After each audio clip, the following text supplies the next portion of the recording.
Hey guys, how's it going? It's Dro the Gooner here with my second half review of the 2016 Copa America semifinal game between Argentina and USA. It finished 4-0. Hey, at least we didn't pull a Mexico, right? We kept fighting. We kept playing hard.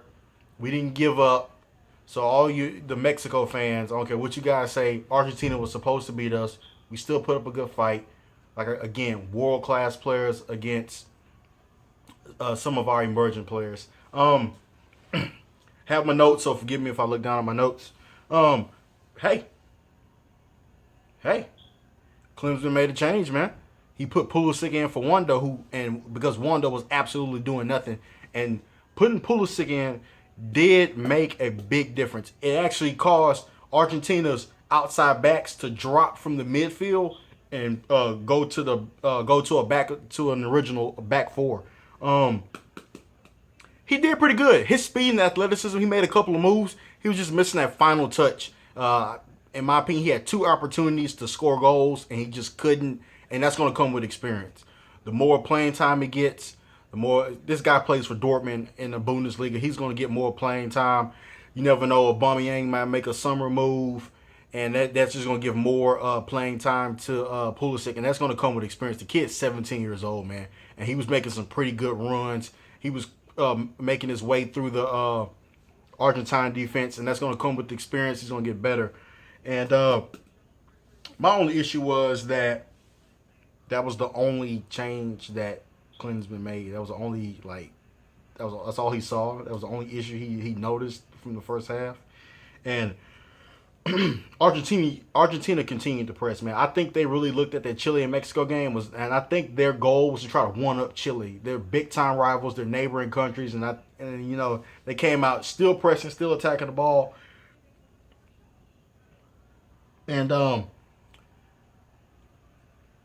the biggest gap that I noticed isn't necessarily technical ability, of course. Technical ability, Argentine players at every single position, from the center backs, everyone has a little bit more technical ability in the United States. That's not the thing I noticed the most. The thing I noticed the most is speed of thought and to be able to process thoughts quickly. And that's the big gap that the United States is missing from the rest of the world. Its ability to process information and make a good decision from that information that was processed. And that's what held back Beckerman. That's what held back Wondolowski. MLS is a slow game. You got to think about Argentina's players. All those guys are playing in, the French league, Spain, Italy. Even the Argentine league is miles ahead of MLS, and that's why I think what the big deficit was with Wondolowski and Beckerman. Those guys just couldn't process the information quickly enough and make good decisions from that. Even Darlington Nagbe, man. I was calling for Nagbe, man, to come in, and they put Nagbe in, and there's a lot of guys who out there are big Nagbe fans. I wasn't impressed, man. It might work in MLS, it might work in CONCACAF qualifying, but on the world stage, it doesn't work. It doesn't compare against the world's competition. That's what I would really, really, really like to see Nagbe possibly make a move. I would rather see, I'm at the point, I'm kind of like Klinsmann. I would rather see guys going to play in the football championship, go play in the Eredivisie, go play in Belgium, just to develop that process, that speed of process thought versus the MLS game. And they score in the 50th minute. Argentina scores in the 50th minute with a Higuain goal off of John Brooks' mistake. Brooks just loses him. Everyone's scrambling, trying to cover space, and Brooks just loses the guy. And a brilliant run by Higuain to kind of stay right behind Brooks and stay right off his shoulder and scored off the Messi pass. Yedlin played better. Yedlin played better in the second half, in my opinion. I guess we were pressing. We needed the goal, so it told him to go forward. And Yedlin was making a couple of moves to go forward and put in some crosses and put in some plays.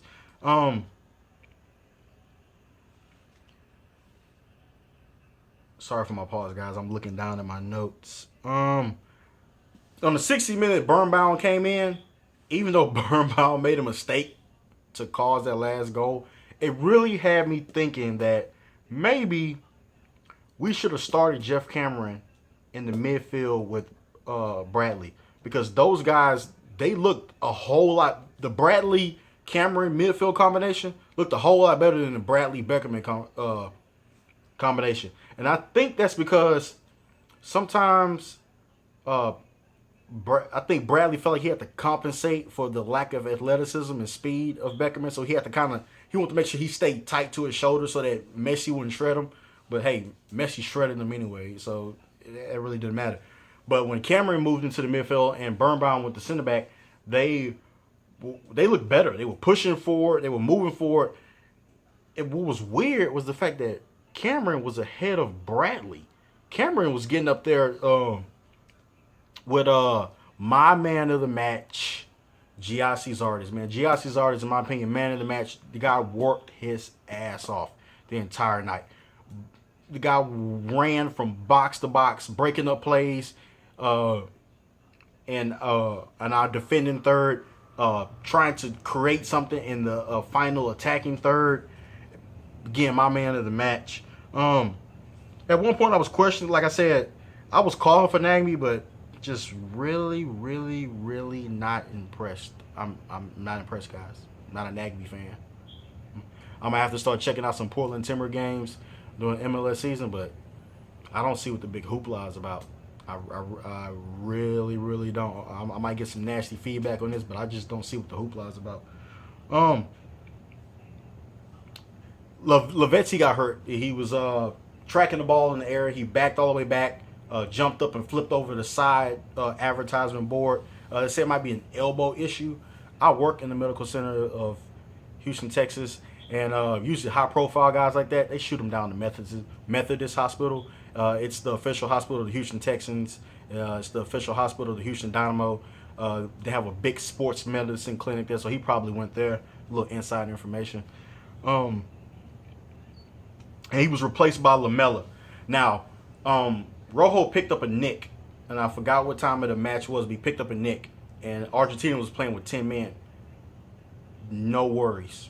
Extremely comfortable on the ball, and that's because of the technical ability of all their players, plus the ability to process information and rapidly use it for positive advancement. A lot of people are going to look at Messi. A lot of people are going to look at Higuain because he had the brace. But the guy, to me, who I just really noticed in that midfield, Ever Banega, man. That guy was just so calm, cool, relaxed. It was literally like a stroll in the park, man, for him. And he was just picking the ball up, looking up, picking out a pass, moving forward. And they kept pressing. I really think they were trying to, one-up Chile. And but I was really proud of our guys because we kept fighting. We didn't pull a Mexico. We didn't give up. We didn't hang our heads. We were still trying to fight and go for goals. And Birnbaum did make that mistake that led to the Higuain goal from the Messi assist. But tough one, man. Tough one. It's kind of like, man, what do you expect? And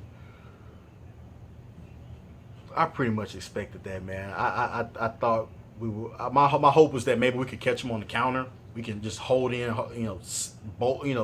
sink in defense and maybe catch them on the counter. And that just wasn't feasible today, man. We gave a lot of space to Messi, which is completely and totally understandable, man. And this game is more evident than we missed our subs. Not our subs. We missed those. We missed the Bedoyas. We missed the Jones. We missed the Woods. But on the other hand, we shouldn't completely and totally rely on that. We should be in the development stage of developing players that can withstand that type of pressure. And that goes back to an argument that I had a long time ago on an MLS discussion page that I was on Facebook. And that was when we first held the Copa America scenario. I suggested that maybe the United States and Mexico should consider joining CONMEBOL. Australia did it. Australia looked at their conference in Oceania and realized, hey, we're not going to get any better playing against Fiji. we have to go to the Asian Football Conference so we can go against the Japans, the South Koreas, the Chinas. Those are the closest, best footballing region in our area, so we have to go join them. In my opinion, if we were to join Comedy Bowl, you can only imagine how our U17, U20, U23, yeah, they didn't qualify for the Olympics, but playing against really good competition only makes you better. That's why like I said before in the video, I would prefer to have a guy playing in the French second division versus playing in MLS. MLS's speed of the game isn't there yet.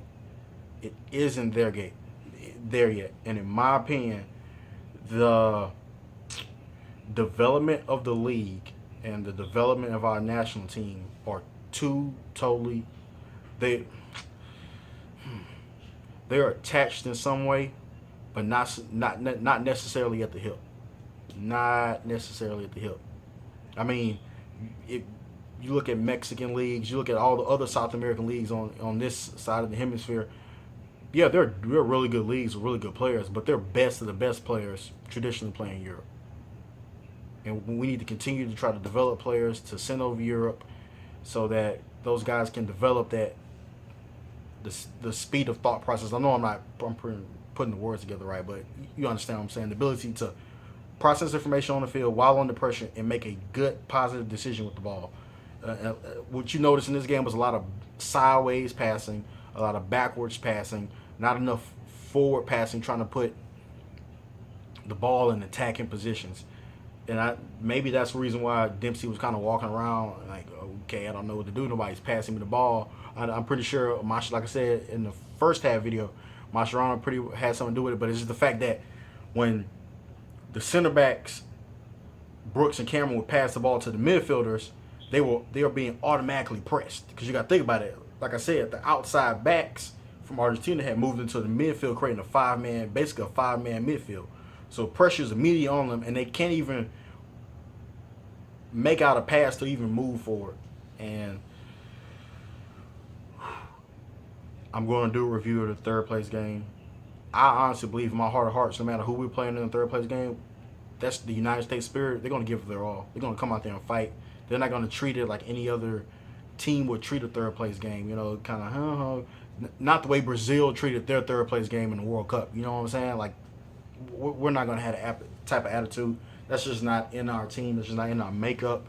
And enjoy doing the video. I don't know if I enjoyed the game, man. I wish we would have won. It would have been pretty sweet to make it to the finals, to actually lift the trophy. Oops, sorry about that. That would have been pretty sweet. But I enjoyed talking with you guys. I enjoyed giving you guys my information. Sorry about that. Camera moved. And I look forward to doing more videos. I don't know if I'm going to do... I might do the Copa America final. I might not. But I really plan on doing some Euro 2016 review videos, because we're going to start getting into the knockout stages. You hear it right now. My personal favorite is France. I love the way they play. I like all the players. I'm a huge Paul Pogba fan. And I'm going to start doing some Euro 2016 reviews. I'm not sure if I'm going to do any Houston Dynamo reviews. I can if I will. I will if I can. But I most definitely, in the upcoming Premier League season, will be doing all of Arsenal's Premier League games. I will do the FA Cup games, and I will do their Champions League games. I don't like transfer rumors. I'm not going to do any transfer talk, because they're all rumors. I don't like to talk about players until it's signed, it's official. The website announces it. They have a jersey. They do a picture. They take a picture. They do the little deal where they dribble the ball and all the cameras are flashing in front of the fans. I don't like transfer rumors. They irritate me. I'm an Arsenal fan. I've been dealing with it for like 2 or 3 years of these. Oh, so and so is coming. So and so is coming, and the deals never happen. So I'm not going to do any transfer reviews. I'm going to do a third place game review, and like I said, I'm going to do some Euro 2016 knockout stage game reviews. I appreciate you guys for giving me the opportunity to speak to you about the game that I love, and I look forward to doing more videos for you guys. Deuce, Dro the Gooner, out the door.